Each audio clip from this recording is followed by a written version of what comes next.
Double ideology नहीं होना चाहिए। जैसे कि अभी का के दीनदयाल उपाध्याय जी अंत्योदय की बात करते थे। अब अंत्योदय में अदानी जी तो नहीं आते ना। आज तीसरे नंबर पर पहुंच गए हैं वो दुनिया में। और जबकि भारत में गरीबी, बेरोजगारी, महंगाई ये सब बढ़ती जा रही है।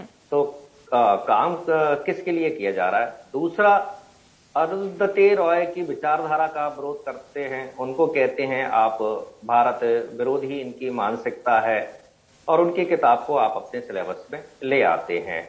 अब ले आते हैं तो आप हटाएंगे या वो बना रहेगा? क्योंकि मैंने खुद ने भी सिलेबस बनाया है, मैं प्रोफेसर रहा हूं, केमिकल इंजीनियरिंग का मैंने सिलेबस बनाया हुआ है। तो कई लोगों की टीम होती है और उसके द्वारा वो सिलेबस बनाया जाता है। तो यदि ये सिलेबस फाइनल बन चुका है, ठीक है, बुद्धिजीवी लोगों ने बनाया है, प्रोफेसर की टीम ने बनाया है, तो उसको फिर हटाया नहीं जाना चाहिए। अब ये कह रहे हैं जनता, अब बीए सेकेंड ईयर के बच्चे उसको पढ़ेंगे। अब आप जैसा पढ़ाएंगे वैसे ही तो पढ़ेंगे।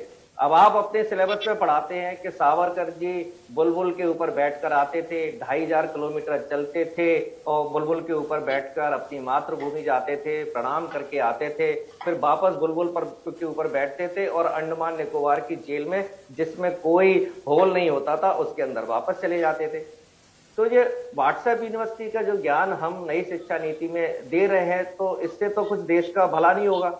और ये नई शिक्षा नीति की बात करते हैं, इनको कुछ नहीं पता नई शिक्षा नीति क्या होती है।